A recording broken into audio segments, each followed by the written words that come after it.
नमस्कार दोस्तों।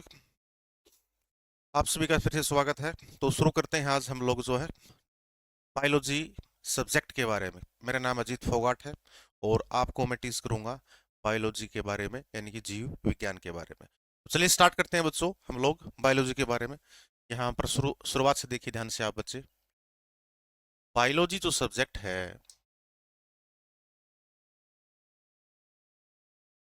इसको हिंदी में हम क्या बोलते हैं? जीव विज्ञान।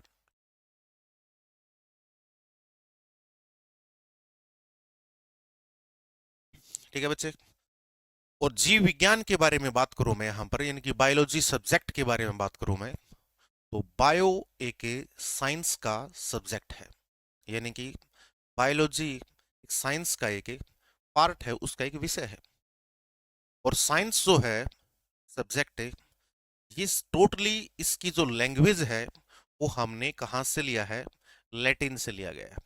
यानी कि साइंस विषय जो है उसकी जो लैंग्वेज है, यानी कि इस सब्जेक्ट के बारे में जब साइंटिस्टों ने यानी कि लिखना शुरू किया था, तो शुरुआत में इंग्लिश लैंग्वेज में नहीं लिखा इसको। इसको शुरुआत में किस में लिखा था बच्चों? यानी कि इसको लैटिन लैंग्वेज में लिखा था। ठीक है, यानी कि साइंस, इसका मतलब साइंस के प्रत्येक वर्ड जो हैं वो लैटिन से ही अडॉप्ट किए गए हैं। लैटिन जो है पश्चिम देशों की भाषा, यूरोपियन और पश्चिम देशों में, यानी कि सबसे पहले लैटिन के अंदर ही जो साइंस को, यानी कि इसके फंक्शन जितने भी पार्ट हैं उनको जो है टाइप किया गया था। बाद में इसको इंग्लिश में ट्रांसलेट किया, आज हम इसको हिंदी में पढ़ लेते हैं। अलग अलग सभी लैंग्वेजों में यानी कि इसको पढ़ लेते हैं। तो ध्यान देंगे आप लोग जो है। सबसे पहली बात क्या है? बायोलॉजी क्या है बच्चों? इट इज ए,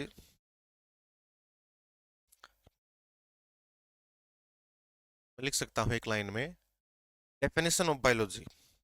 बायोलॉजी की डेफिनेशन क्या होगी बच्चों? इट इज ए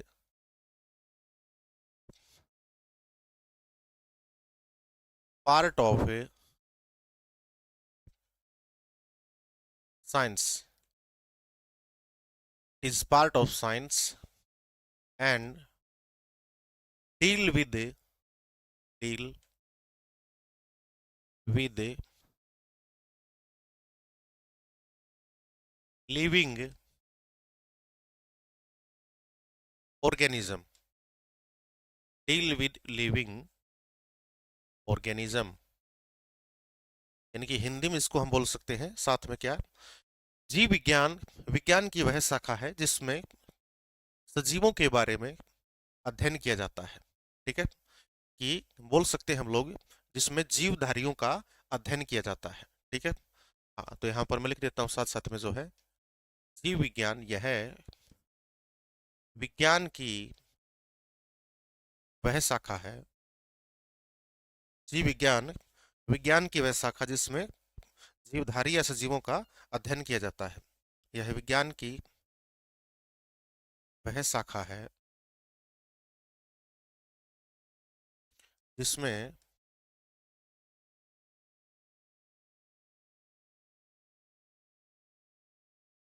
सजीव का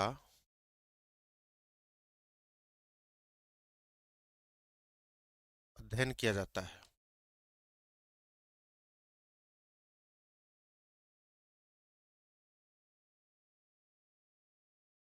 आया समझ में बच्चे?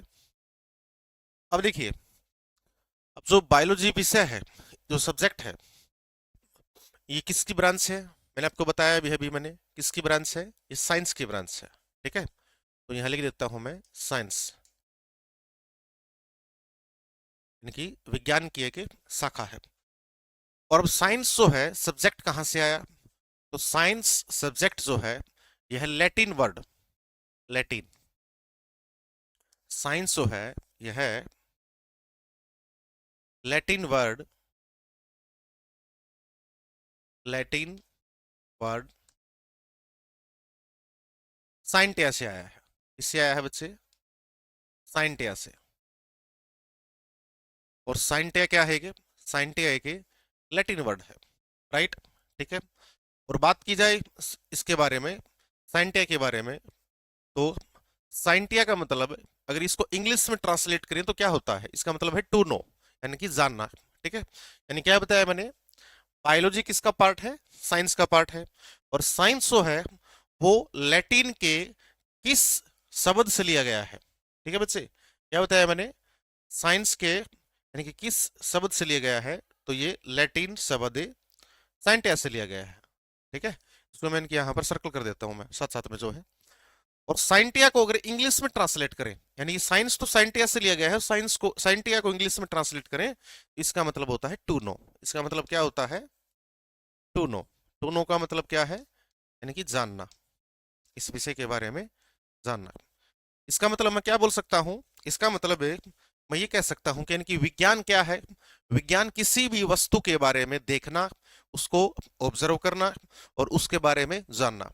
मान लीजिए कि आपके सामने ये पेन है, ठीक है, ये जो पेन है इसके बारे में सबसे पहले मैं क्या बात बोलूंगा, सबसे पहले मेरे लिए एक ऑब्जेक्ट है, क्या है ये, कि दिस इज द ऑब्जेक्ट। ठीक है, और ये जो ऑब्जेक्ट है ना, इसको सबसे पहले मैं देखता हूं, और इसको देखूंगा तो देखने के बाद सबसे पहले क्या करूंगा मैं बच्चे, सबसे पहले मेरे दिमाग में क्या आएगा, सबसे पहले मेरे दिमाग में ये आएगा कि इसको मैं ऑब्जर्व करूं, इसको मैं, ठीक है, पहले देखूं, उसके बाद अपना ऑब्जर्व करूं, और ऑब्जर्व करने के बाद इसके ऊपर मैं रिसर्च करता हूं, यानी कि इसका मतलब जानने की कोशिश करता हूं। तो इसी को हम क्या बोलते हैं सामान्य भाषा में, साइंस, यानी कि मीनिंग, इसका मीनिंग क्या है, यानी कि साइंस यानी कि विज्ञान कह सकते हैं। ठीक है, किसी भी वस्तु के बारे में देख के, ऑब्जर्व करके, उसके बारे में विश्लेषण करके, यानी कि जो है, और अच्छे से उसके ऊपर रिसर्च करके उससे जानने की कोशिश करना किसी वस्तु को, उसी को यानी कि विज्ञान बोलते हैं, वही विज्ञान है।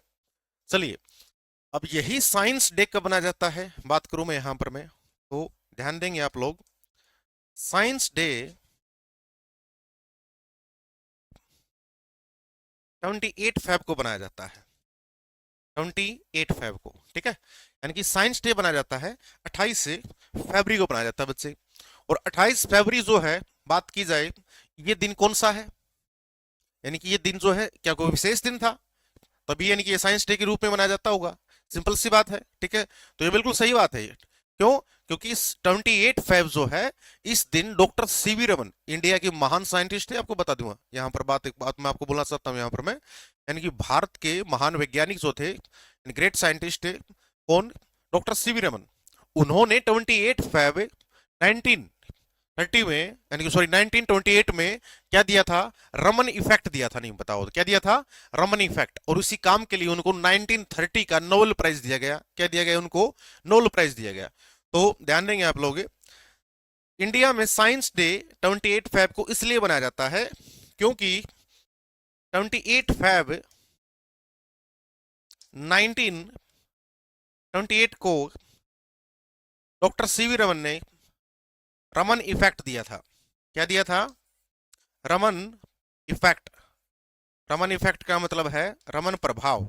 ठीक है, इसने रमन प्रभाव दिया था, याद रखेंगे बच्चों आप लोग इस चीज के बारे में। ठीक है, इसी तारीख के दिन जो है, और इस काम के लिए इनको 1930 का नोबेल प्राइज दिया गया फिजिक्स के अंदर, Nobel prize winner in 1930 for physics subject. ठीक है, यानी फिजिक्स सब्जेक्ट के लिए दिया गया था, आपको बता दें। चलिए बच्चे ध्यान देंगे आप लोग यहाँ पर, अब मैं नेक्स्ट पॉइंट के ऊपर चलता हूँ, यहाँ पर ध्यान देंगे आप लोग।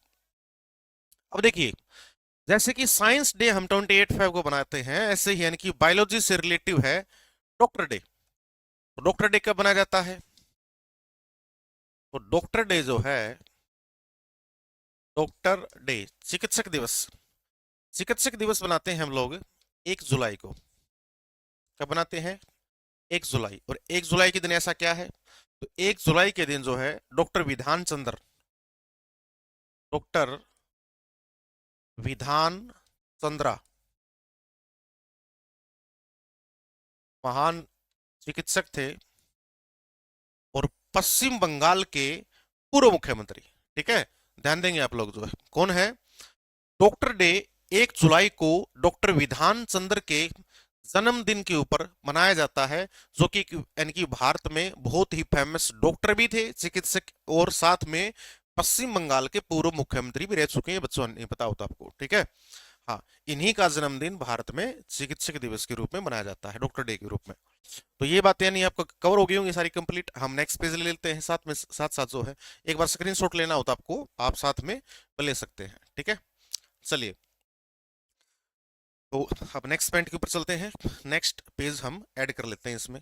देखिए, अब शुरू करते हैं बायोलॉजी के बारे में। क्या कि जो बायोलॉजी है विषय,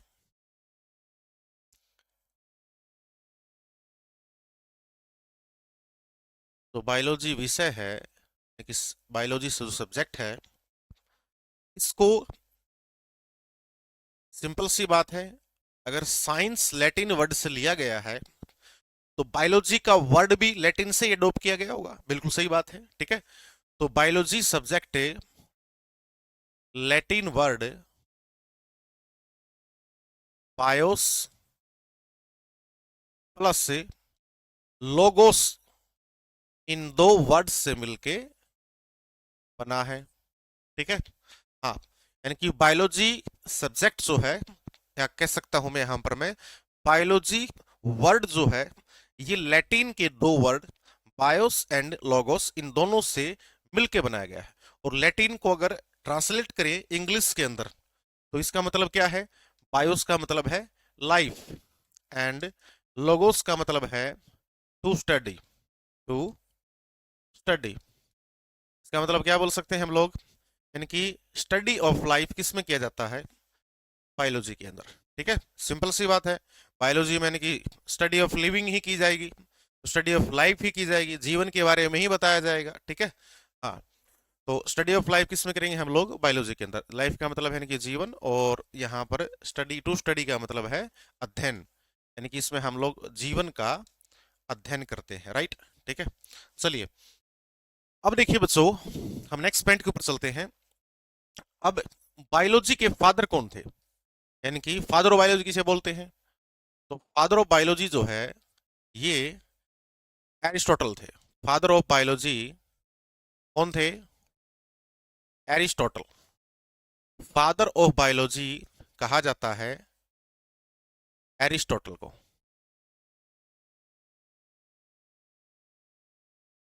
एरिस्टोटल जो है, यानी कि अरस्तु को फादर ऑफ बायोलॉजी कहा जाता है, राइट, ठीक है। फादर ऑफ बायोलॉजी किसे कहा जाता है? अरस्तु को। ध्यान देंगे बच्चे आप लोग। उसके बाद देखिए, बात की जाए अरस्तु के बारे में, तो महान अरस्तु कौन थे? महान अरस्तु एक फिलोसोफर थे। कौन थे? एक फिलोसोफर, ठीक है। फिलोसोफर को क्या बोलते हैं हिंदी में हम लोग? दार्शनिक, राइट, ठीक है। महान अरस्तु एक दार्शनिक थे। जब आप सोच रहे होंगे सर ये तो साइंटिस्ट थे, हाँ साइंटिस्ट तो हैं ही बिल्कुल, लेकिन साथ में यानी कि फिलोसफर हैं ये, इनका एग्जैक्ट वर्ड हम बोल सकते हैं। यानी किसके बारे में? डॉक्टर अरिस्टोटल के बारे में। ये महान अपने के क्या थे? वैज्ञानिक के साथ साथ एक अपने महान एक फिलोसोफर, यानी कि दार्शनिक थे। महान फिलोसफर एरिस्टोटल, ठीक है। और आपको पता है एरिस्टोटल जो है, इनके गुरु कौन थे और फिर उनके गुरु कौन थे, ठीक है। तो महान एरिस्टोटल जो है, और इनका शिष्य कौन था? महान एरिस्टोटल का शिष्य था कौन है? यानी कि सिकंदर, ठीक है। सिकंदर जो है, महान सिकंदर, आपने सुना होगा, यानी कि हिस्ट्री में पढ़े, आपने पढ़ा होगा आप लोगों ने इतिहास के अंदर, वो इनके शिष्य रह चुके हैं, इनके स्टूडेंट रह चुके हैं, ठीक है। और इनके बारे में बात की जाए, इनके इनकी इनके गुरु के बारे में, इनके टीचर के बारे में जो है, और उनके टीचर के बारे में, तो आपने नाम पढ़ा होगा महान सुकरात के बारे में, ठीक है। इसके बारे में? सुकरात और प्लेटो के बारे में, ठीक है। तो ध्यान देंगे बच्चों आप लोग, प्लेटो जो है इनके गुरु हैं, और प्लेटो के गुरु कौन थे? सुकरात थे जो है, ठीक है। यानी कि सुकरात जो है, उनका शिष्य था प्लेटो, और प्लेटो का शिष्य कौन था यहाँ पर? एरिस्टोटल। और एरिस्टोटल का शिष्य कौन था? यानी कि सिकंदर, ठीक है। तो ध्यान इस चीज के बारे में ध्यान रखिए। और फिलोसफर कौन होता है? जिसको अनेकों सब्जेक्ट्स की नॉलेज हो, ठीक है। यानी कि मैनी सब्जेक्ट्स के बारे में जिसको पता हो, उसको हम फिलोसफर बोलते हैं। तो इन्होंने कोई एक सब्जेक्ट के बारे में, विषय के बारे में नहीं बताया जो है, ठीक है। हाँ, वैसे तो यानी कि हम पीएचडी करते हैं एक टॉपिक के बारे में, तो उसको भी फिलोसफर कहा जाता है, यानी कि पीएचडी करने के बाद डॉक्टर ऑफ फिलोसफी बोल देते हैं। लेकिन इन्होंने दार्शनिक के तौर पर अनेकों सब्जेक्ट के बारे में बताया है, तो इनको फादर ऑफ बायोलॉजी भी कहा जाता है, इनको फादर ऑफ जूलॉजी भी कहा जाता है, इनको फादर ऑफ क्या कहा जाता है साथ में? हम बोल सकते हैं इकोलॉजी के बारे में भी, और फादर ऑफ ए पॉलिटी के बारे में। ठीक है, तो चार चार विषयों के बारे में इन्होंने बताया है। फिर दोबारा से ध्यान से सुनिए आप लोग। Father of biology, father of zoology, zoology जो कि बायोलॉजी का एक सब्जेक्ट है, फादर ऑफ ए इनको कहा जाता है polity, and father of ecology के बारे में कहा जाता है। ठीक है, तो मैं लिख देता हूँ साथ साथ में यहाँ पर जो है, महान अरिस्टोटल ने चार विषयों के बारे में बताया है। फर्स्ट यानी कि इनको जीव विज्ञान के पिता कहा जाता है। सेकंड जो है इनको यहाँ पर जूलॉजी के फादर कहा जाता है।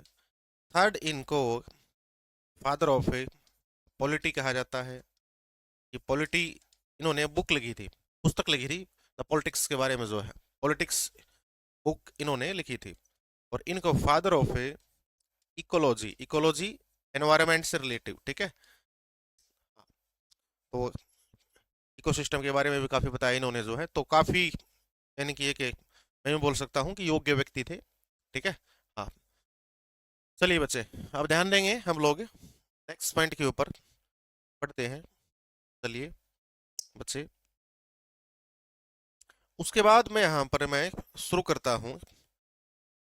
नेक्स्ट पे ले लेते हैं हम लोग जो है, अब बायोलॉजी जो है इसके सब्जेक्ट कौन से हैं, तो ध्यान से देखिए।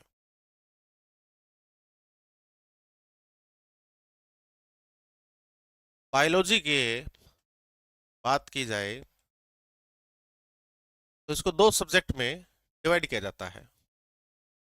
फर्स्ट है zoology and other is botany. ठीक है, जूलॉजी को हम कह सकते हैं जंतु विज्ञान, जंतु विज्ञान बोल सकते हैं। और बॉटनी को बोलते हैं वनस्पति विज्ञान।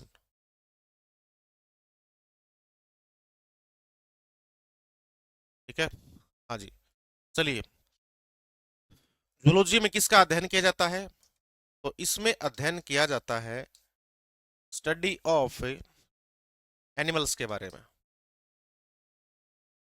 इसमें अध्ययन किसका करते हैं, स्टडी ऑफ एनिमल्स के बारे में। ठीक है, एंड बॉटनी में हम बात की जाए तो स्टडी ऑफ प्लांट्स के बारे में बात करेंगे।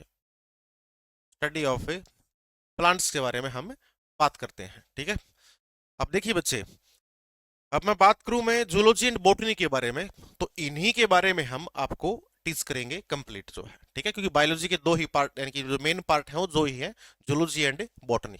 वैसे और भी पार्ट हैं अगर पढ़ें तो हम लोग इसमें, जैसे कि माइक्रोबायोलॉजी। ठीक है, लेकिन वो सब्जेक्ट जो है आपके यानी कि एसएससी, या फिर बोल सकता हूँ मैं कॉम्पिटिटिव एग्जाम्स रेलवे में, या फिर मैं बोल सकता हूँ कोई भी यानी कि एचसीएस है, पीसीएस है, जो भी यानी कॉम्पिटिटिव एग्जाम्स हैं जितने भी रिलेट जो है डिफेंस के हैं, उनमें यानी कि जूलॉजी और बॉटनी से रिलेटिव ही क्वेश्चन पूछता है। ठीक है, हाँ। यानी कि लेकिन इसका पार्ट है कि माइक्रोबायोलॉजी भी होता है, इसका पार्ट यानी कि जो है एंथ्रोलॉजी भी है, इसी के साथ यानी कि जो है इसका पार्ट जो है एनाटॉमी भी है। एनाटॉमी एक पार्ट होता है जूलॉजी का। एनाटॉमी में हम शारीरिक विज्ञान यानी कि बॉडी के फंक्शन पढ़ते हैं, बॉडी के हम बोल सकते हैं बॉडी के पार्ट पढ़ते हैं। ठीक है, सिस्टम पढ़ते हैं बॉडी के, वो सिस्टम ही एग्जाम्स में आते हैं, आपको बता दूं मैं। वही हम जूलॉजी के बारे में पढ़ेंगे, और बॉटनी में प्लांट के बारे में देखो सुनाते ही है बिल्कुल ओबियसली जो है। चलिए, तो शुरू करूं मैं यहाँ पर, मैं किसके बारे में सबसे पहले, तो अब फादर ऑफ जूलॉजी किसे कहा जाता है, तो ये तो एरिस्टोटल मैं आपको बता ही चुका हूँ। यहाँ पर मैं फादर ऑफ जूलॉजी एरिस्टोटल यानी कि अरस्तु थे। लेकिन अगर बात करूं मैं, इसमें एक ध्यान देने योग्य बात है आपके लिए, क्या बोटनी के बारे में। फादर ऑफ बोटनी कौन थे, ये बात तो थियोफ्रेटस। ठीक है, यानी कि फादर ऑफ बोटनी कौन है, थियोफ्रास्टस है। ठीक है, थियोफ्रास्टस। तो फादर ऑफ बोटनी के बारे में बात की जाए, थियोफ्रास्टस को हम बोलेंगे ये फादर ऑफ बोटनी है। इन्होंने बोटनी के बारे में, प्लांट के बारे में बताया, स्टडी ऑफ प्लांट के बारे में। ठीक है, हाँ जी। चलिए दोस्तों, अब हम बढ़ते हैं नेक्स्ट पॉइंट के ऊपर। चलिए, अब देखिए, अब बात करूं मैं इसमें कि हमने बात की थी बायोलॉजी में लाइफ के बारे में, ठीक है। अब देखिए बायोलॉजी जो है ना, बायोलॉजी रिलेट किया था मैंने दो पार्ट में, कि इसमें लाइफ के बारे में बात की जाती है, ठीक है, इसके बारे में, लाइफ के बारे में। तो सिंपल सी बात है, लाइफ का कनेक्शन किसके साथ है? लिविंग के साथ है। किसके साथ है? लिविंग के साथ, ठीक है। तो मैंने क्या बताया आपको यहां पर कि बायोलॉजी में लाइफ के बारे में बात की जाती है, और लाइफ का कनेक्शन किसके साथ है? लिविंग के साथ, ठीक है। लिविंग का मतलब यानी कि सजीव के साथ। और अगर इसका संबंध सजीव के साथ है तो सिंपल सी बात है, हम डिफरेंस क्रिएट कर लेते हैं लिविंग एंड नॉन लिविंग के अंदर, लिविंग एंड नॉन लिविंग के अंदर, ठीक है, लिविंग एंड नॉन लिविंग, ठीक है, राइट बच्चे। अब लिविंग नॉन लिविंग के बारे में बात की जाए, इसमें एक ध्यान देने योग्य बात है जो आप, हाँ जी बिल्कुल, तो इसमें आप एक चीज को विशेष ध्यान देंगे बच्चों, तो लिविंग और नॉन लिविंग के बारे में पूछता है।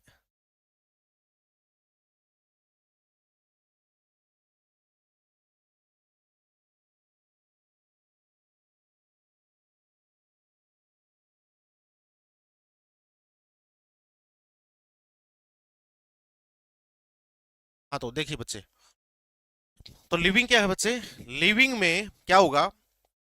सबसे पहले लिविंग के अंदर किसी भी चीज का बर्थ होगा। किस क्या होगा? बर्थ, बर्थ यानी कि जन्म होगा, जो कि नॉन लिविंग के अंदर नहीं होता, ठीक है। और लिविंग में बर्थ जो है, किसी भी लिविंग, किसी भी सजीव का जो जन्म होता है ना, आप ध्यान देंगे आप लोग इस चीज के बारे में, यानी जैसे क्योंकि भले ही वो हमारी ह्यूमन बॉडी क्यों ना हो, ठीक है, उसका जन्म सेल के रूप में होगा। किसके रूप में होगा? एक सेल के रूप में, ठीक है। तो यहां पर इसका बर्थ जो है वो सेल के रूप में होगा, यानी कि कोशिका के रूप में होगा। किसके रूप में होगा बच्चे? भाई यानी कि भाई कोशिका के रूप में होगा, ठीक है, राइट। और ध्यान दीजिए, यहां पर एक बात मैं बताना चाहता हूं मैं, कि जो सेल जो है, सेल का बर्थ जो है, वो ग्रुप ऑफ सेल के बारे में बात की जाए तो वो टिश्यू कहलाएगा। क्या कहलाएगा? वो टिश्यू, ठीक है। यानी किसी भी सजीव का जन्म, मैंने क्या बताया आपको, मैंने बायोलॉजी में लाइफ के बारे में पढ़ेंगे हम लोग, यानी कि जीवन के बारे में। और लाइफ जो है, इसका कनेक्शन किसके साथ है? यानी कि लिविंग, यानी सजीव के साथ, ना कि नॉन लिविंग के साथ। और सजीव और नॉन, सजीव और निर्जीव में अगर अंतर स्पष्ट किया जाए लिविंग एंड नॉन लिविंग के बारे में, तो यहां पर अंतर क्या है इसमें दोनों में? सबसे पहली बात क्या है कि सजीव के अंदर बर्थ होगा किसी भी चीज का, और बर्थ किसी भी सजीव का बर्थ किस रूप में होगा? सेल के रूप में। यानी हमारी जो स्किन है, इसका भी सबसे स्मॉलेस्ट पार्ट किसको बोलेंगे? दैट कोल्ड, यानी कि सेल बोलेंगे हम लोग इसको, ठीक है। हाँ, उसको सेल कहा जाता है। और ग्रुप ऑफ सेल, छोटी छोटी यानी कि सेल जो है हमारे स्किन के अंदर, छोटे छोटे पार्ट जो है मिलके जो है ग्रुप बना लेते हैं, उसको हम बोलते हैं टिश्यू। क्या बोलते हैं? दैट कोल्ड टिश्यू, ठीक है। हाँ, तो ग्रुप ऑफ सेल क्या बोलेंगे? टिश्यू बोलेंगे। इट इज ए टिश्यू, यानी कि उत्तक बोलते हैं इसको। क्या बोलते हैं इसको? उत्तक, ठीक है बच्चे। चलिए, अब टिश्यू जो है, ग्रुप ऑफ टिश्यू को क्या बोलते हैं? ऑर्गन। क्या बोलते हैं? ऑर्गन। और ऑर्गन लाइक, यानी कि जैसे कि कौन से हैं, जैसे बात करूं मैं, हमारी बॉडी के बहुत सारे ऑर्गन हैं, ठीक है। ऑर्गन कौन से हैं? जैसे कि अपने किडनी क्या है? एक ऑर्गन है, राइट। जैसे कि अपना हार्ट क्या है? टिश्यू भी है और एक ऑर्गन भी है। जैसे कि यानी कि कौन सा टिश्यू है? हार्ट एक कनेक्टिव टिश्यू होता है। कैसा होता है बच्चे? Heart is a connective tissue, right. ऐसे ही बात की जाए किसके बारे में, यानी कि ऑर्गन के बारे में, आइज क्या है? ऑर्गन है, ठीक है। लंग्स क्या है? अपना ऑर्गन है, यानी कि हार्ट, लंग्स, किडनी, लिवर, यानी कि स्किन, या फिर आईज, ये हमारे टोटली ऑर्गन्स नहीं, पता हो तो। और पूरी बॉडी में देखो, लास्ट टाइम है ना एसएससी ने क्वेश्चन पूछा था एक बार, आपको पता हो जो है, ठीक है। हाँ, बहुत बार क्वेश्चन आया ही एग्जाम्स में, खासकर कॉम्पिटिटिव एग्जाम्स में एसएससी ने काफी काफी बार यानी कि इसको रिपीट भी किया है, कि largest organ of the human body, यानी मानव शरीर का सबसे बड़ा ऑर्गन कौन सा है, ठीक है। तो अंग, ऑर्गन को हिंदी में अंग बोल कहा जाता है। सेल को हिंदी में क्या बोलते हैं? कोशिका। टिश्यू को तक, ऑर्गन को अंग कहा जाता है। तो शरीर का सबसे बड़ा ऑर्गन कौन सा है बताइए? तो वो स्किन है। कौन सा है? स्किन बच्चे, ठीक है। हाँ, यहां पर मैं लिख देता हूं मैं, वेरी इंपॉर्टेंट क्वेश्चन, याद रखिए। Largest organ of A largest organ of human body, largest organ of a human body that called, बोल सकता हूं मैं स्किन। ठीक है, ध्यान दीजिए बच्चों। तो इसमें ये वेरी इंपॉर्टेंट पॉइंट, आपको ध्यान देना है इसके बारे में जो है। चलिए, अब बात की जाए यहाँ पर, क्या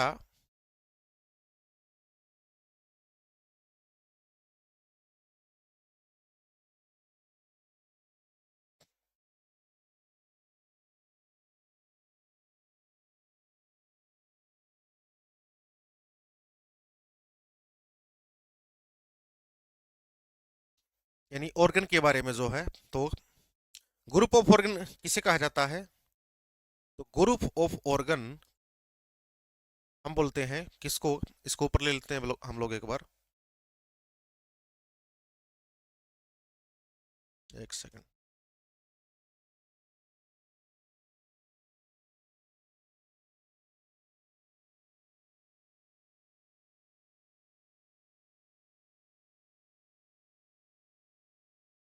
नो प्रॉब्लम, हम जो है नया ले लेते हैं, इसमें नया ऐड कर लेते हैं। ठीक है,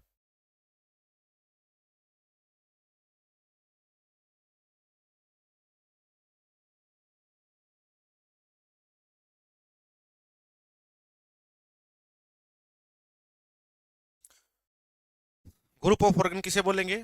तो ग्रुप ऑफ ऑर्गन बोलेंगे ऑर्गेनिज्म को। किसको बोलेंगे बच्चे? Organism, right. Group of organ organism को कहा जाता है। ठीक है, यहां पर क्या बोलेंगे हम लोग? ऑर्गेनिज्म। ठीक है, ऑर्गेनिज्म का मतलब क्या है? ऑर्गेनिज्म का मतलब यानी कि जीवधारी, यानी कि मानव का पूरा शरीर से, लाइक ह्यूमन बॉडी क्या है? जीवधारी है।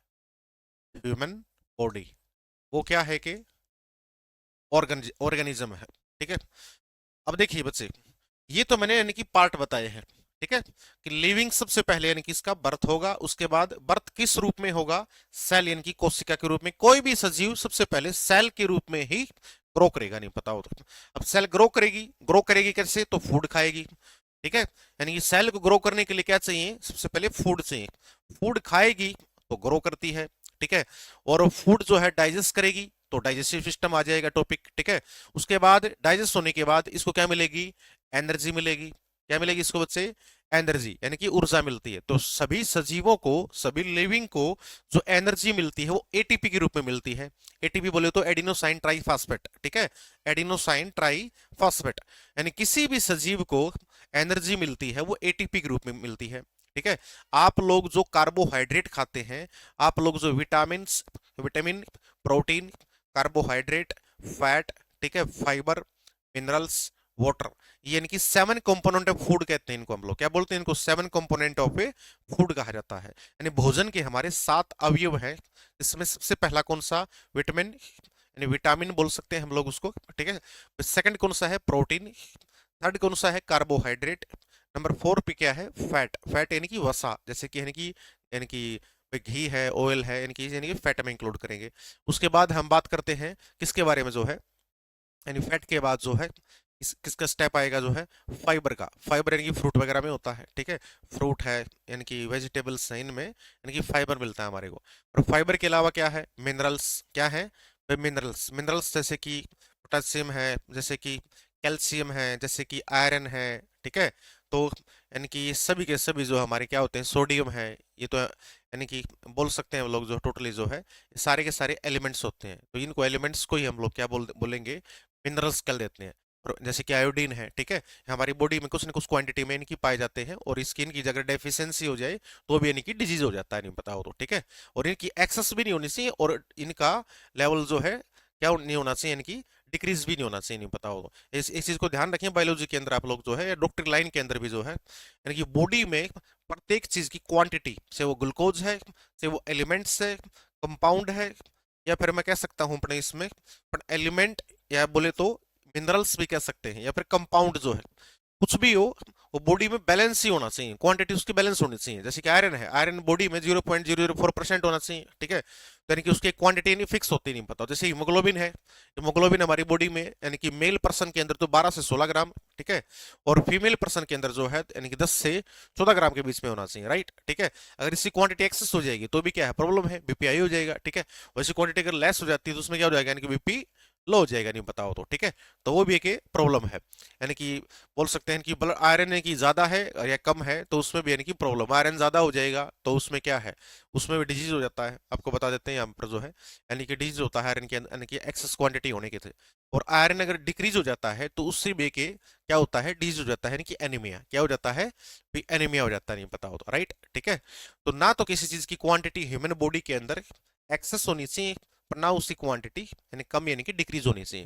मेरी बात समझ गए आप लोग जो है, डॉक्टरी लाइन या फिर बायोलॉजिकल जो है जो भी हम फंक्शन पढ़ते हैं उसमें यानी फिक्स स्टेप के बारे में आप ध्यान से समझिए अब जो, ठीक है।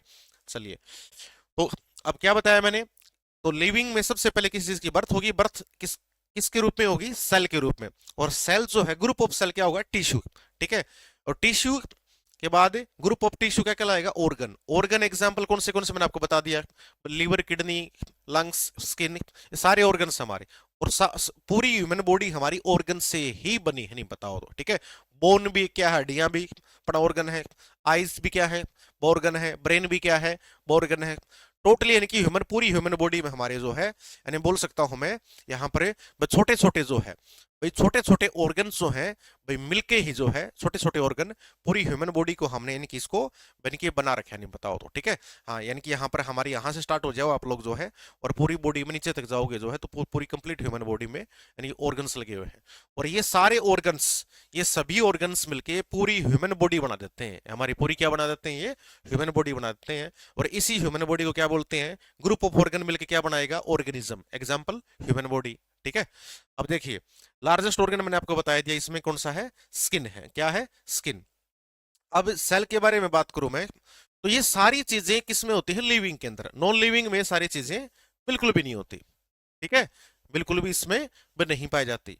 अब लिविंग के अंदर और क्या क्या चीज पाई जाती है, लिविंग के अंदर ये सब क्या होगी, सेल सबसे पहले नहीं ग्रो करने के लिए क्या खाएगी, फूड खाएगी। तो इसमें क्या होता है, भोजन किया जाता है, इसमें क्या किया जाता है, फूड। और फूड से क्या मिलती है, एनर्जी, क्या मिलती है, एनर्जी, ठीक है। और फूड खाएगा तो क्या होगा, डाइजेशन होगा, क्या होगा इसका, डाइजेशन। और डाइजेशन होगा तो टॉपिक हम पढ़ेंगे डाइजेस्टिव सिस्टम। अब फूड खा के बॉडी को एनर्जी मिल जाती है और उसको डाइजेस्ट करके तो डाइजेशन हो जाता है। अब डाइजेस्ट करके अपना फूड क्या है, देखिए, आप फूड खाएंगे तो वो डाइजेस्ट होगा और डाइजेस्ट होगा तो ही उससे यानी कि बॉडी में एनर्जी मिलेगी एटीपी के रूप में, ठीक है। क्यों, क्योंकि जो फूड खाते हो ना आप लोग, उसमें जो कार्बोहाइड्रेट है वो टूट के किस में टूट जाता है, कार्ब जो है वो टूट के यानी कि इनको उसको वो ब्रेक डाउन हो जाता है किसके अंदर, ग्लूकोज के अंदर, राइट, ठीक है। यानी आप कुछ भी चीजें खाते हैं ना, फैट को छोड़ के, यानी कि मीठी चीजें या फिर अनाज कुछ भी खाते हैं उसमें कार्बोहाइड्रेट पाया जाता है सबसे ज्यादा जो है। तो यानी कि गेहूं के आटे की यानी कि जो आप चपाती खाते हैं, पर बाजरे की रोटी की चपाती खाते हैं, कुछ भी जो है उसमें कार्ब्स की मात्रा है। और वो ब्रेक डाउन किस में होगा, कार्बोहाइड्रेट वो होगा ग्लूकोज में टूटेगा। यानी कि हमारे शरीर में आप जो भी फूड यानी कि भोजन खाते हो अंतिम समय में जाके ग्लूकोज में टूट जाता है। और ग्लूकोज जो है उससे वो किस में कन्वर्ट हो जाती है, वो ब्लड में मिक्स हो जाती है। और ब्लड में मिक्स होते ही वो टूट जाती है, ब्रेक डाउन किस में, ग्लूकोज है वो टूट जाती है हमारे ब्लड के अंदर, एटीपी के अंदर, एटीपी की फॉर्म में टूट जाती है। और एटीपी की फॉर्म में ही शरीर को ऊर्जा मिलती है। अगर कोई पूछे आपसे कोई यानी क्वेश्चन आ जाए कि मानव शरीर को ऊर्जा किस रूप में प्राप्त होती है, वो एटीपी की फॉर्म में प्राप्त होती है। और एटीपी मिलती है जो क्या है, हमारे को एनर्जी मिल जाती है। आप कुछ भी उठा सकते हैं, आप यानी कि वेट उठा सकते हैं आप लोग कुछ भी, उसी से यानी कि आप लोग क्या करते हैं, रेस्पिरेशन या फिर जो है यानी कि उसी से आप एटीपी से ही आप जो है यानी कि पूरी बॉडी के अंदर आप जो है कोई भी यानी कि आप जैसे मैंने मान लीजिए मैं बोल ही रहा हूं, आप पूरे प्रतिदिन जो यानी कि थकान भरे यानी कि कोई भी काम करते हैं वो सारा एटीपी के फॉर्म में ही करते हैं, ठीक है। हाँ, यानी कि वो एनर्जी के रूप में ही करते हैं, आपको पता हो। और अब फूड जो बच गया वो क्या है, अब एनर्जी मिलने के बाद जो फूड जो वेस्ट मटेरियल बच जाता है, सिंपल सी बात है, ठीक है। अब जो वेस्ट मटेरियल है बॉडी से वो बाहर हो जाएगा तो इसका मतलब वो क्या हो जाएगा, एक्सक्रेट। तो उसमें टॉपिक क्या पढ़ेंगे, एक्सक्रेटरी सिस्टम, क्योंकि हमने जो पानी पिया था वो कुछ तो हमारी स्किन ने ऑब्जर्व कर लिया, ठीक है, बॉडी के अंदर। और कुछ पानी जो यानी कि जो वेस्ट मटेरियल बन के जो है साथ में, और यानी कि जैसे हम लोग फूड खाएंगे तो उसमें बाइल जूस भी बनता है हमारी बॉडी में, ठीक है, यानी कि वहां पर एसिड भी बनता है, हाइड्रोक्लोरिक एसिड जो है एसिड भी बनाएगा, बाइल जूस भी बनता है हमारे लीवर के अंदर। तो बाइल जूस एसिड वगैरह सब कुछ मिलके बाइल जूस का कलर येलो होता है, तो वो भी क्या करता है, मल का रंग यानी कि पीला कर देता है। तो एक्सक्रीटरी के साथ साथ जो है, जो यानी कि जितना भी वेस्ट मटेरियल होता है वो मल के रूप में शरीर से बाहर हो जाता है, नहीं बताओ तो, ठीक है। और जैसे किडनी जो है ये भी यानी यूरिन को बाहर कर देती है, तो एक्सक्रीटरी सिस्टम पढ़ेंगे। तो मैंने क्या बताया बच्चों, यही बताया ना आपको मैंने, फूड खाएंगे तो डाइजेशन होगा, और डाइजेस्ट होगा तो वेस्ट मटेरियल जो है बॉडी से बाहर निकलेगा, उसको हम क्या बोलेंगे, एक्सक्रेट। तो एक्सक्रेशन होगा, तो एक्सक्रेटरी सिस्टम का टॉपिक भी हम इसमें पढ़ेंगे, ठीक है। अब जैसे हम सांस लेते हैं, तो सांस लेते हैं तो उसमें क्या होता है, रेस्पिरेशन होता है। और ये रेस्पिरेशन जो होता है इसमें जाती है हमारी बॉडी में क्या, ऑक्सीजन जाती है। क्या जाती है बच्चों, यानी कि यहाँ पर भाई हमारी बॉडी में यहाँ पर जाती है भाई ऑक्सीजन। और ऑक्सीजन हमारे सबसे पहले किस में जाती है, लंग्स में जाती है। किस में जाती है बच्चे, लंग्स में। और लंग्स में जाने के बाद हमारे हार्ट में जाती है, और ब्लड यानी कि पंप करके हार्ट जो है यानी ऑक्सीजन को किस में फेंक देता, किस में मिक्स कर देता है, यानी कि बॉडी के अंदर ब्लड के अंदर जो एक पार्ट होता है आयरन, आयरन का काम क्या है, आयरन का काम है लंग्स में जो ऑक्सीजन आती है उसको हार्ट के अंदर ब्लड के अंदर मिक्स करना जो है, ठीक है। यानी आयरन क्या करता है, intake of A oxygen and soluble in A blood, ठीक है। ध्यान देंगे इस चीज को, आप वेरी इंपॉर्टेंट क्वेश्चन है ये। हम सांस जब यानी कि लेते हैं तो उस दौरान ऑक्सीजन हमारी नाक में यानी कि नोज में आती है, उसके बाद हमारे जो किस में आती है, श्वास नली के अंदर। श्वास नली को हम जो है, और श्वास नली के बाद यानी किसमें आएगी हमारी, सीधी सिंपल जो है यानी कि श्वास नली को ट्रैकिया बोलते हैं, उसके बाद हमारे आएगी लंग्स में, और लंग्स के बाद आएगी हार्ट में, ठीक है। और ब्लड के अंदर सोल्यूबल होके पूरी बॉडी में ऑक्सीजन का सर्कुलेशन हो जाता है, जिसका मतलब सर्कुलेटरी सिस्टम भी आ गया टॉपिक, और रेस्पिरेशन भी आ गया। यानी कि रेस्पिरेशन किस पे डिपेंड है, सर्कुलेटरी के ऊपर। देखो आप, ये चैन सिस्टम है, आपको मैं बता रहा हूं, आपको मैं सारे टॉपिक एक दूसरे से जुड़े हुए हैं, नहीं बताओ तो, ठीक है। देखिए ये सारा टोटली सारा लिविंग के अंदर होता है हमारा जो है, ठीक है। Cell, tissue, organ, organ organism, ठीक है। इसके अंदर यानी सेल फूड खाएगी तो फूड खाएगी तो एनर्जी मिलेगी तो अपने एटीपी फॉर्म में, ठीक है। उसके बाद यानी कि फूड खाएगी तो अपन डाइजेस्ट करेगी तो डाइजेस्टिव सिस्टम, मल बनेगा बाहर निकलेगा तो एक्सक्रेटरी सिस्टम, किडनी से यूरिन बाहर निकलेगा तो एक्सक्रेटरी सिस्टम। उसके बाद यानी कि जो है इसके अलावा क्या है, यानी सांस लेंगे तो भाई, सांस लेंगे तो क्या है भाई, ऐसे सांस लेते हैं हम लोग जो है तो ऑक्सीजन आएगी, और ऑक्सीजन जो हमारे लंग्स में जाएगी, लंग्स से मतलब कि आयरन क्या करता है, ऑक्सीजन को लेके ब्लड में सोलुबल कर देता है, और ब्लड पूरी बॉडी में सर्कुलेट करता है। तो इसका मतलब ये है कि लिविंग के अंदर और क्या होगा, रेस्पिरेशन होगा, रेस्पिरेशन, और दूसरा क्या होगा इसमें, यानी कि सर्कुलेटरी, तो सर्कुलेशन। तो सारी टोटली चीजें, सारी जो प्रक्रियाएं जो हैं वो किसमें होती हैं बच्चे, ये सारी प्रक्रियाएं हमारी यानी कि लिविंग के अंदर होती हैं, ठीक है। जबकि नॉन लिविंग में ना तो नॉन लिविंग के अंदर रेस्पिरेशन होता, ना सर्कुलेटरी होता, ना एक्सक्रेशन होता, ना डाइजेस्टिव होता, ना यानी कि फूड इसमें होता, ना इसमें बर्थ होता, ना इसमें सेल होती, ना इसमें ये ना ये ग्रो करते हैं, ना ये मूव करते हैं। हम लोग जैसे देखा, हम यहाँ से यहाँ मूव कर लेते हैं, लेकिन नॉन लिविंग यहाँ से हम मूव नहीं कर सकता। डिफरेंस क्रिएट करना हो तो ऐसे करेंगे हम लोग, अच्छे से प्यार से जो, ठीक है। हाँ चलिए, ये था हमारा जो है बायोलॉजी का बेसिक पॉइंट जो है। क्या था हमारा ये बच्चे, ये बेसिक पॉइंट था। अब अगर क्वेश्चन पूछ ले आपसे इसमें, एक पॉइंट और था पेंडिंग हमारा, कि अगर आपसे पूछ ले कि ये जो लिविंग है, दुनिया का सबसे पहला लिविंग कौन सा था, क्वेश्चन तो ये भी इंपॉर्टेंट, ठीक है। हाँ, अगर आपसे क्वेश्चन क्रिएट कर दे कि दुनिया का सबसे पहला जो लिविंग था वो कौन सा था, ठीक है। तो ध्यान देंगे बच्चों, अपन दुनिया का जो सबसे पहला जो लिविंग था ना बच्चों, उसका नाम था क्या, मैं बोल सकता हूं green algae, blue green algae, नीले हरीते शैवाल, ठीक है। तो यहां पर ध्यान से सुनेंगे आप लोग जो है, मैं बता देता हूं आपको, फर्स्ट लिविंग इन द यानी कि वर्ल्ड, ठीक है। First living in the world, दुनिया का सबसे पहला लिविंग यानी कि सर्वप्रथम सजीव कौन सा था, सर्वप्रथम सजीव, तो उसको बोलेंगे बच्चों हम लोग क्या, ब्लू ग्रीन एल्गी, क्या बोलेंगे, ब्लू ग्रीन एल्गी बोलेंगे इसको हम लोग, ठीक है। हाँ, तो इसको आप नोट भी कर सकते हैं साथ साथ जो है।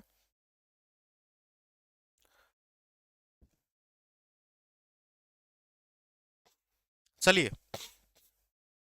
अब देखिए जी।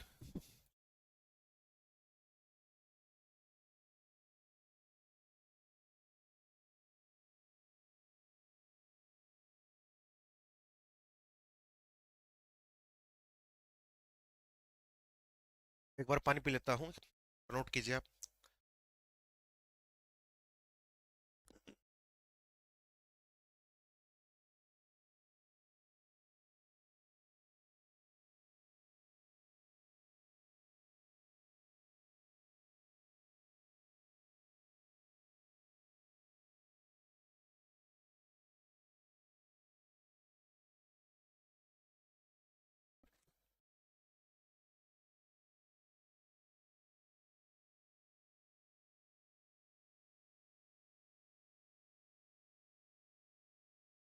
नेक्स्ट पॉइंट चलेंगे।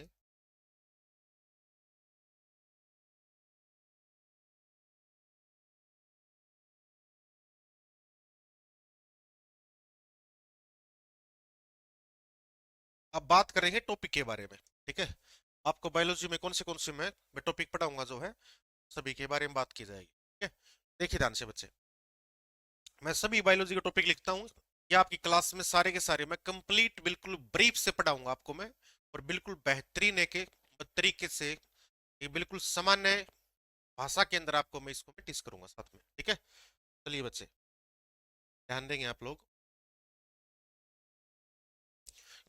बायोलॉजी के टॉपिक हैं ये, तो हमारा आज का था बेसिक पॉइंट। ठीक है, बायोलॉजी के बेसिक के बारे में बताया है। इसके टॉपिक लिख लीजिए आप लोग। इसका सबसे पहला जो टॉपिक होगा, का नाम है बच्चों सेल। क्या नाम है? सेल यानी कि कोशिका।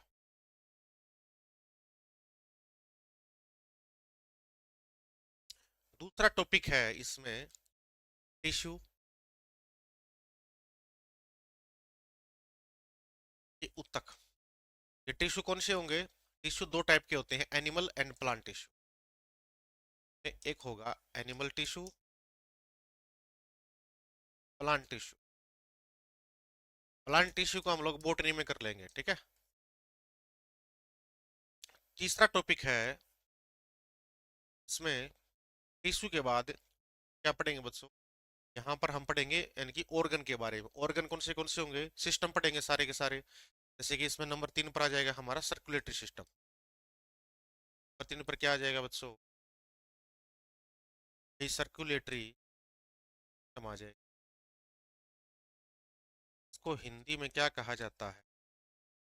कि परिसंचरण। परिसंचरण। इसका नंबर 4 टॉपिक है हमारा कौन सा बच्चे, इसको ध्यान देंगे आप लोग। नंबर 4 टॉपिक हमारा कौन सा है?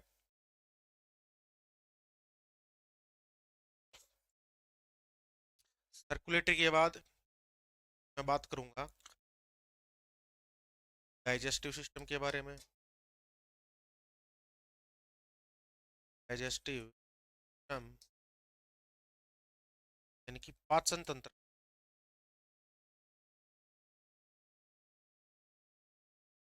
और 5 के ऊपर बात करूंगा डाइजेस्टिव के बाद एक्सक्रेटरी सिस्टम।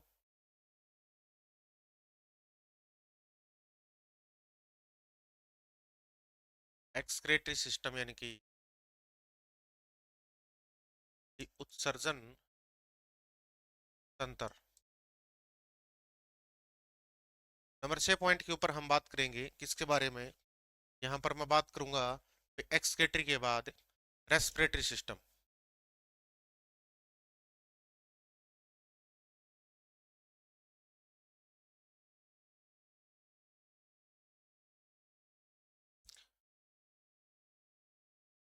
रेस्पिरेटरी को हम क्या बोलते हैं हिंदी में? श्वसन तंत्र बोलते हैं। क्या बोलते हैं? श्वसन तंत्र। श्वसन तंत्र बोलते हैं रेस्पिरेटरी।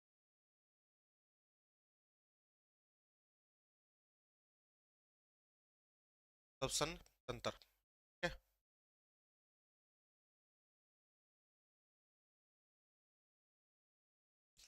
बाय मिस्टेक मुझसे क्लियर हो गया है, कोई बात। नंबर 8 टॉपिक, और 8 टॉपिक हम बात करेंगे रेस्पिरेटरी सिस्टम के बाद लोग यहाँ पर आइज के बारे में पढ़ेंगे, आंखों के बारे में, ठीक है। और 9 टॉपिक हम पढ़ेंगे स्किन के बारे में, त्वचा के बारे में। फिर 10 टॉपिक पढ़ेंगे हम लोग नर्वस सिस्टम के बारे में, नर्वस सिस्टम, तंत्रिका तंत्र, तंत्रिका तंत्र के बारे में।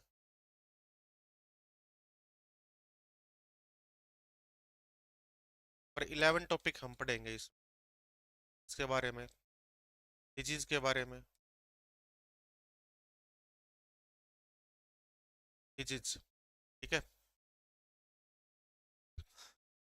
स्किन के साथ में यहाँ पर स्किन, नोज, ईयर इकट्ठे ही करवा दूंगा, ठीक है। त्वचा, नाक, कान, राइट।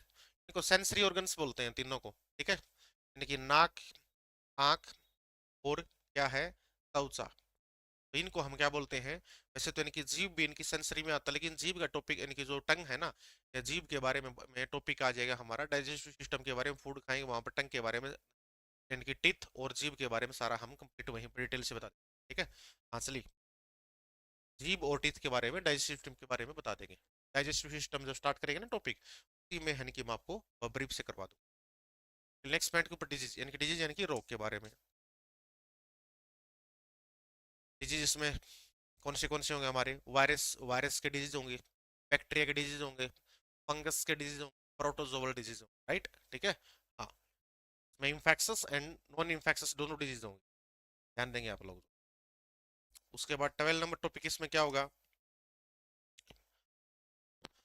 यानी कि मेन टॉपिक होते हैं इसमें 11, ठीक है। वैसे देखा जाए तो मेन टॉपिक इसमें 11 होते हैं। सेल से शुरू किया हमने, रिपीट कर देता हूँ एक बार इन भाई साथ साथ में, ठीक है। तो देखिए बच्चे, इनको मैं साथ साथ में रिपीट कर देता हूँ।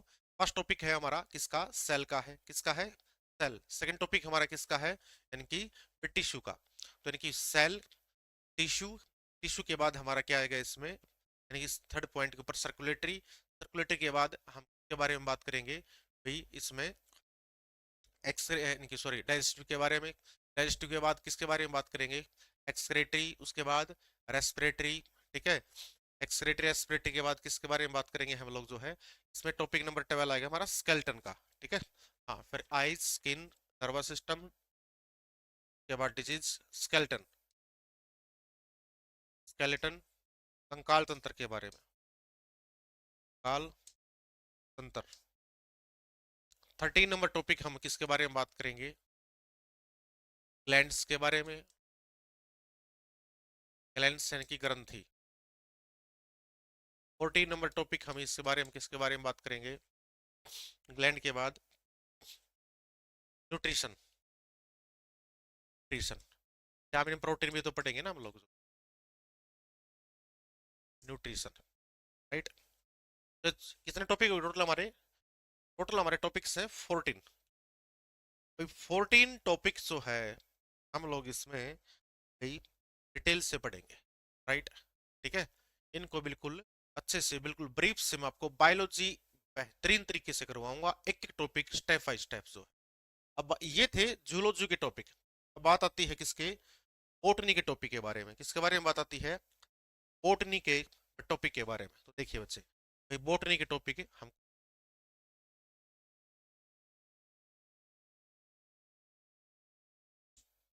वनस्पति, वनस्पति, वनस्पति विज्ञान, वनस्पति विज्ञान के बारे में बच्चों बात करूं मैं यहाँ पर, बोटनी के बारे में। इसमें टॉपिक नंबर 1 आएगा कौन सा, वही यानी कि इसमें plant cell, animal cell, plant cell अलग अलग होती हैं दोनों, plant cell. Second topic plant tissue, बताया था ना आपको मैंने, टिश्यू में यानी कि, तो ये दो टॉपिक तो हमारे कंबाइन ही हो जाएंगे। सेल के टॉपिक करवाऊंगा आपको मैं, दोनों कंबाइन ही हो जाएंगे, राइट। प्लांट यानी कि एनिमल सेल एंड अभी प्लांट सेल के बारे में। उसके बाद हम टॉपिक नंबर 3 करेंगे। इसमें प्लांटिश यानी कि सॉरी, इसमें तो क्या प्लांट हार्मोन के बारे में, अभी प्लांट हार्मोन। टॉपिक नंबर 4 हम करेंगे प्लांट क्लासिफिकेशन। प्लांट क्लासिफिकेशन यानी कि हिंदी में क्या बोलेंगे, पौधों का वर्गीकरण। पौधों का वर्गीकरण। हार्मोन को हम हार्मोनी बोलते हैं, ठीक है। टिश्यू को हम क्या बोलते हैं, उत्तक। ये पौधों के उत्तक करेंगे। और प्लांट सेल यानी कि पादप कोशिका। पादप पादप कोशिका देते हैं।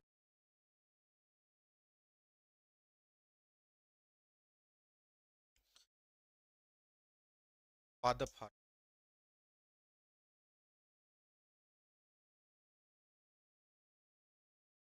राइट, ठीक है। उसके बाद हम बात करेंगे टॉपिक नंबर 5 के ऊपर,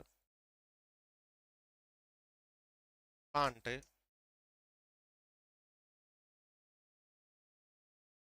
डिजीज के बारे में पढ़े। प्लांट डिजीज के बारे में, पादप रोग। पादप और प्लांट डिजीज टाइप के हैं, ठीक? सभी आ जाएंगे हमारे, वायरस के बैक्टीरिया टोटली सारे आ जाएंगे, ठीक है। हाँ, जितने भी होते हैं ये आ जाएंगे। ये हमारे 5 टॉपिक होंगे बच्चों प्लांट के बारे में। किसके बारे में, तो सॉरी नंबर टॉपिक नंबर 6। इसमें एक एक टॉपिक और ऐड करेंगे, फोटोसिंथेसिस के बारे में, प्रकाश संश्लेषण।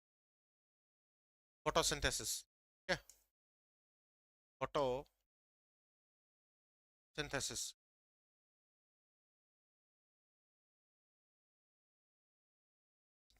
Photosynthesis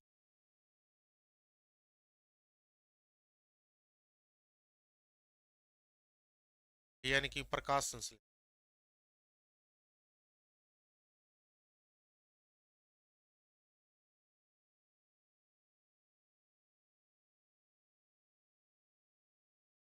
right. चलिए, ये थे हमारे टॉपिक्स कंप्लीट। इसमें कौन से यानी कि जूलॉजी एंड बॉटनी के, ठीक है। नोट कर लीजिए आप लोग, एक बार नोट करते हैं।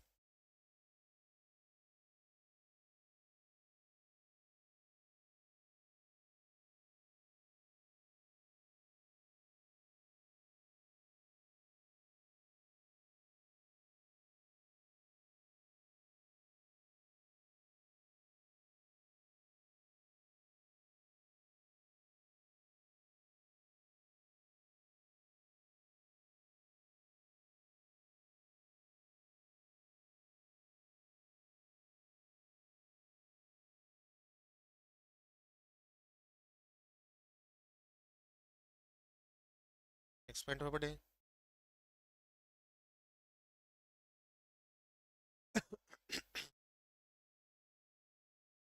तो देखिए बच्चे, कंप्लीट टॉपिक यानी कि बायोलॉजी को हमने 2 पार्ट में डिवाइड किया है। इसके सारे के सारे टॉपिक्स यानी कि जूलॉजी में यानी कि आपके 14 टॉपिक होंगे, और यानी कि बॉटनी में आपके 6 टॉपिक होंगे। यानी 14 और 6 यानी कि 20 टॉपिक है हमारे बायोलॉजी के अंदर। और कंप्लीट साइंस आपको मैं ही टीच करूंगा।